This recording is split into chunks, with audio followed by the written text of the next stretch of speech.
we're back again. Welcome, Stan. Well, Matthew, another day, another dollar, another beautiful day. Yeah, it's gorgeous. It is. It's nice 70 degrees yesterday. Nice to see the sun still exists. Being in North Idaho, you don't see it all too often, you know? No, you don't. Then you get that stretch all summer long where it's nice and you're like, this is why I live here. Love it here. So nice and warm and the water's amazing. And then That's right. It starts getting cold and sad. Yeah. I do. We all do a little bit. We got a couple articles today that we're going to be talking about. We got some fun ones. Fannie Mae to accept crypto-backed mortgages. Ooh. 1 in 3 homeowners say they're never leaving. There's a picture of Leo from Wolf of Wall Street. That's right. I'm not leaving. Then we have Idaho passes the law to boost starter homes for neighborhoods. It's a good thing. Idaho's taken on the affordability crisis and the supply crisis. And then we also have, tied to that, our Attorney General makes a historic water rights settlement with the reservation just right next to us. Coeur d'Alene Indian Tribe. Yeah, it's good. And then a funsies one, if we get to it, is 8,600 acres in North Idaho removed from the large tract program by private landowners because we can't have nice things. That's not exactly right. We'll get into it. Right. Let's start with it just for S's and H's, you know. Yeah. So this private landowner, Manulife Investment Management, recently removed nearly 8,600 acres of its land from the large tract program a little south of us.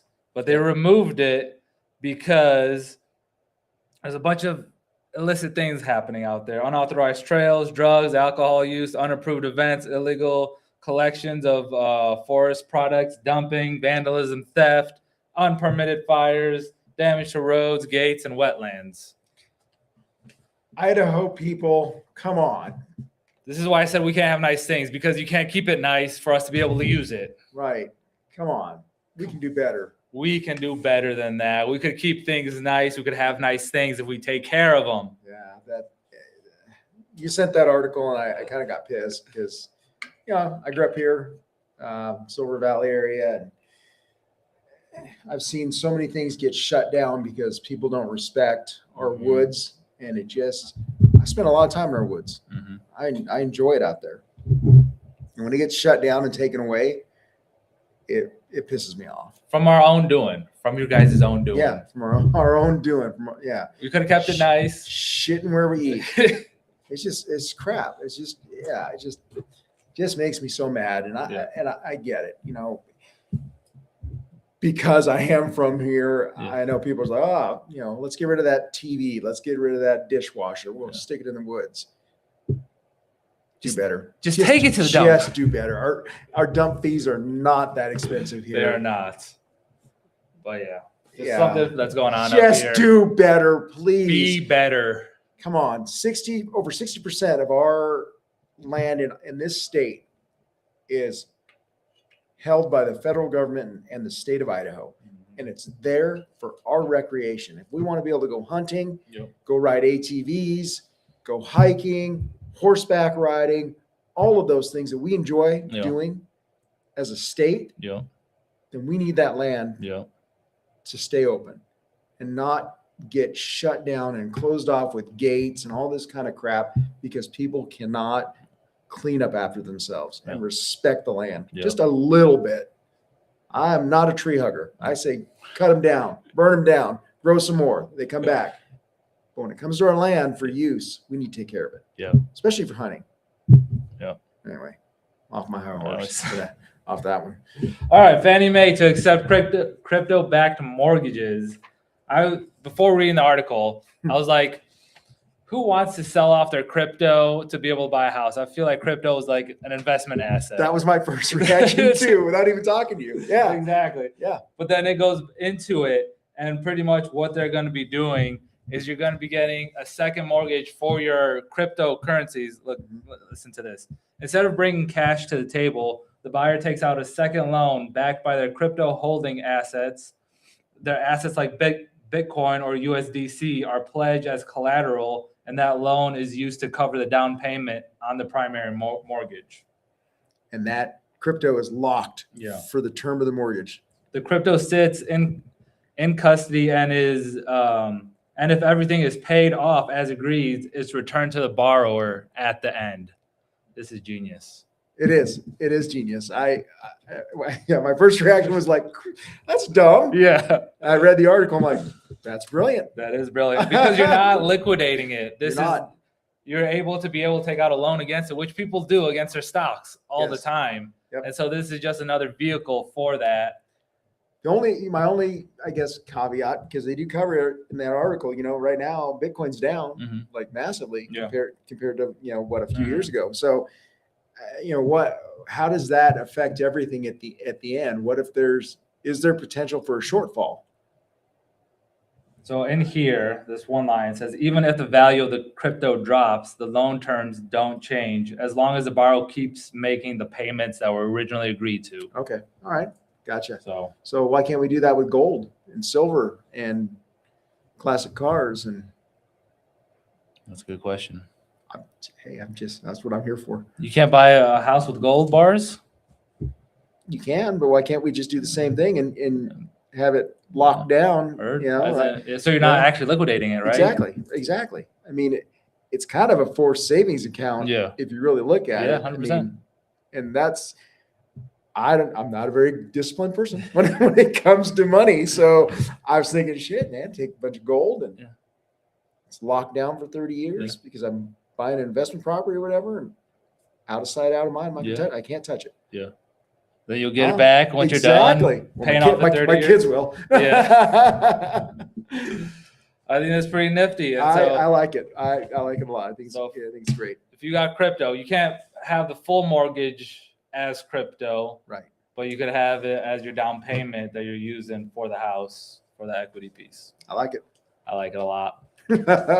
Next article, 1 in 3 homeowners say nothing will entice them from giving up their low interest rates.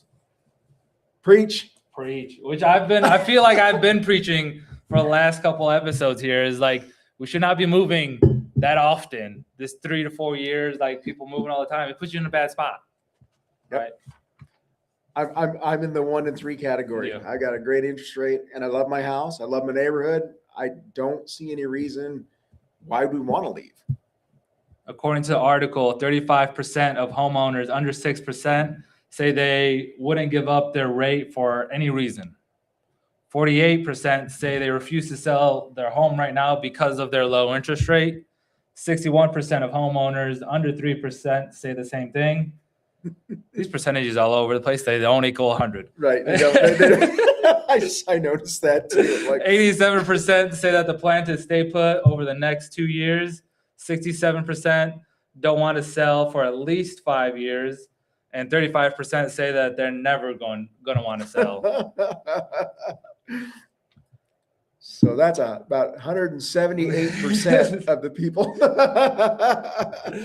And so I think this goes back to what we were talking about of it creating more of a balanced market that we've been seeing. Yes.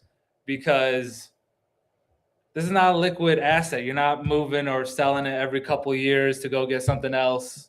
I know the length of ownership was 7 years. I think we saw an article the other day that went up, right? It did. To like 10, 11 years. Yeah. So 7 was like the traditional, 5 to 7 was the traditional, and now it's bumped up. Yeah. And it's probably because of the rates that were low and everything. But I agree with you. It's not this liquid asset that we just, in and out every few years. I mean, that's supposed to be a long-term play when you buy a house. Yeah. So, Exactly. Unless you have a lot of these people said in this article, they said obviously they're not going to be moving unless some life-altering event happened. Mm-hmm. I've bought a house the last 2 years because I had a life-altering event happen. I moved two different times. Yeah. And I lost my butt on my previous house. Let me tell you, it sucked. As well, you should have. Yep. I mean, honestly, and you've still got the one, in Florida? Yeah. So, and it's working out. Yeah, that one's working out. So, but it's a long-term play at the end of the day. It is. It really is. So, and like I said, I'm not going anywhere. I side with the people that that have fortunately, they have good interest rates. I mean, we may never see those again. No. I don't know. I don't think we will. So, and I don't think we should. I don't think so either, because it made it bad. It was not good. It was a bad market. It was not good. So, But of these homeowners, 17% said that they would stay in their house despite bad neighbors. 13% would stay in their home when it no longer meets their needs. And 11% said they would stay in their home even if it was in poor condition. That's crazy. 17% would stay even if they have bad neighbors. That's pretty impressive. I mean, neighbors do really make it or break it, I would assume, because I have good neighbors, so I can't complain. But if great neighbors, yeah. If they were crappy neighbors, I would hate my life. Luckily, I've never, knock on wood, I've never had bad neighbors. That's good. So I've had a bad HOA. That's a different, topic for a different podcast. But All right. So, in all, I think this is what's coming back to that balanced market that we're in. Definitely people are not going to be moving as much. A lot of people are going to think a little bit more critically before buying or selling. Yeah, we as people are very impulsive. Yeah. So, and that low rate helps spur that impulsiveness. Idaho passes law to boost starter home neighborhoods. So what had happened was our governor, lovely governor, the best governor in America, Brad Little. Some might say that he's the best. I don't know who said that. I thought you said Ron DeSantis was here now. Anywho, good old Brad Little signed in 2 new laws, Senate Bill 1352 and 1354, aiming to increase housing supply. And so what Senate Bill 1354 did is limits the ability of cities to block high-density starter home developments on tracts of at least 4 acres. This bill mandates that the local governments allow smaller lot sizes down to 1,400 square feet, which we're kind of seeing over here, and removes traditional zoning barriers like setbacks and width restrictions. Under this law, cities must permit at least 12 units per acre unless infrastructure constraints exist. And then the next one, SB 1354, prohibits local governments and homeowners associations from restricting the construction of ADUs, accessory dwelling units. The law guarantees property owners a right to build at least 1 ADU per lot and prevent authorities from imposing maximum square footage limits on their structures. Both bills are for cities with a population of over 10,000 people. Sam, what do you think? First one sucks. Yeah, why is that? I disagree with it. I don't think that our state governing bodies should impose. I feel like it's overreach. Yeah. Impose their will on different cities, Yeah. municipalities, and their decisions to do things. They're not living here. Yeah. They don't know what it's like here. Yeah. You shouldn't have control. So that said, though, yeah, I'll put my developer hat on and say, there's an opportunity to make some money. Yeah. I mean, like I was saying, we're seeing, what is the Arc, that neighborhood right here? They're not 1,400 square foot lots, but they're definitely on that 0.09 of an acre. They're putting in some affordable housing over there right next to the highway. Under $400,000 for a starter home. I'm going to dig into this one because I really want to know. Yeah, I want to know all the details on it because I think there's going to be a lot of pushback. You think so? I think there's going to be a lot of pushback, even though it's a bill, a law now, since it got voted on, and it barely passed. Yeah. I think there's going to be a lawsuit, is what I smell. Yeah. From different cities through the state? Yeah, absolutely.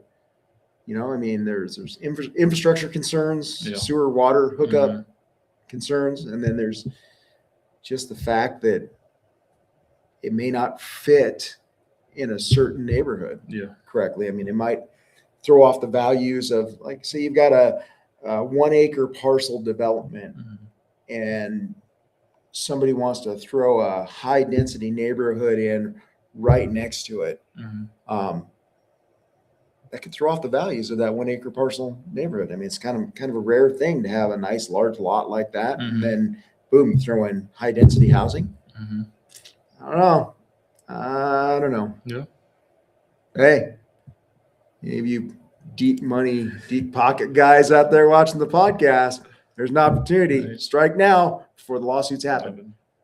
So what do you think would be the best alternative route to go about this of increasing supply for housing, having builders come in and actually be able to build at an affordable price? Because we're seeing all Okay. these luxury houses Yes. left, right, and center. I've struggled with that question for a long time because I'm very much pro business, pro entrepreneurship, and trying to force a dollar amount onto the people doesn't make sense to me. In other words, you build a house under the guise of low-income housing or first-time home buyer or just whatever you want to call it. It costs X amount for dirt. It costs X amount for water and sewer hookups with the cities. So you've got a basis there that doesn't typically change. I understand it gets spread out more with a higher yield, but the fact of the matter is cost is cost is cost.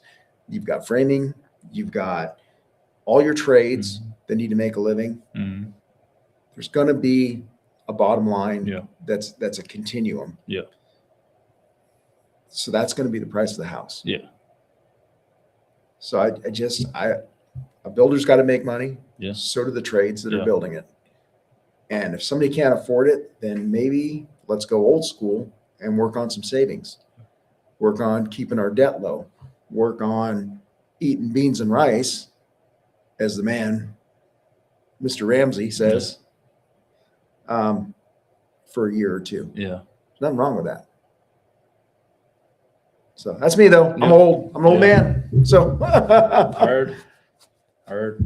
I mean, we all got to scrape and save at one point in time, right? Yeah, absolutely. So I don't know. I think that solves the answer in my book. Yeah. And on that, with our historic water rights settlement with the tribe that was down south, because this is obviously going to require a bunch of water, Yes. a bunch of sewer. Yep. And we have to figure out where are we getting this from, what's going on, and make sure that we don't have any litigation to worry about. Correct. With the tribe. And so since you've been here a lot longer than I have, from my understanding from this article, this is back in 2019 for the Idaho Supreme Court held a ruling that the tribe was entitled to implied federal reserves of water rights on the reservation, with some priority dates reaching back to the times of when they were first created in 1873. And so I feel like you might have a better understanding of what was all going on then. Well, so water rights in Idaho are basically first in line, first in right. Yeah. So and first in line was the tribe. Yeah. So that's what they were trying to basically clean up. Yeah. In a way that was fair to the tribe. Yeah. And fair to growth in the state of Idaho. Yeah. Because if you look at it then, and this is Idaho being genuine about it, the tribe would own all the water rights. Yeah. Or being. And then if they own all the water rights, then we'd have to get their approval for growth as a state. Well, we've already grown, right? We've already, those days are coming on, but we went through the adjudication process a few years ago. We were the first state in all 50 states to have our water rights adjudicated, but this was still lingering out there. Okay. So was that Labrador, Rual, or the Labrador? Yeah. General. Anyway, Labrador sat down and he's been working hard to get this dialed in with the tribe. And I believe it was Chief Allen with the tribe that met with him and they landed on common ground. Yeah. So now it's a great thing for everybody involved. Yeah. So the tribe can expand. If they decide they want to expand, they know where they stand with water rights. And so do we as a state. Yeah. And we can work together and continue to grow in Idaho. And what their statement said, what Idaho secured was protection of most existing water rights, room for future growth is what you hit on, restriction on federal overreach, Final resolution of zero cost Idaho taxpayers. And what the tribe received was certain quantities of water, control of tribal water, and ongoing collaboration with the state and the federal government. The tribe will seek $500 million from Congress for implementation of the agreement and water infrastructure improvements for their tribe and other uses, which is awesome. I mean, because the tribe's been very, very conservative. They've done a great job, honestly, at protecting the growth of the land that they control. Yeah. And I've got friends that live on reservation lands, and they always check with the tribe before they go to do anything, build or whatever. And they've always been super flexible about saying, yeah, you can do this, you do that, can't do this. They're awesome. Yeah. So all that said, it's just a really good way of doing business. And I'm super happy that they were able to put it together. Yeah. Without, some big lawsuit or litigation going on. And because now our water rights as a state are completely taken care of. Yeah. We know the future direction of everything. Everything's adjudicated in the state. So hopefully just no droughts. Yeah. That's all we can ask for. Hopefully no droughts. So. Well, on that point, I mean, I was going to say something about that. I totally forgot. Anyways. Any final thoughts? Any final comments if you think? No. I mean, I'm going to definitely dig into that. The SB 15. 1353. Yeah. The whatever first time home buyer affordable housing thing, because I see that opening a can of worms. I really do. I mean, can I go to the city of Post Falls now and say, hey, I've got 4 acres sitting here. Yeah. And it's right on the border of the city limits. So I should be able to annex it, make it happen. And I'm going to put in a bunch of houses. Absolutely. And that's what we're talking about. I was in Hawaii for a little bit selling real estate. And literally that's what you had out there was 0 lot line houses, literally all right next to each other, probably 1,500 square foot lots. Of the side of your house is on the lot line of your neighbors. So you're right there, right next to each other, and you're literally on top of each other. But completely different thing. Wow. More to come on that. Yeah. I think we're having technical issues, but we'll see you guys on the next one. All right. See ya. Bye.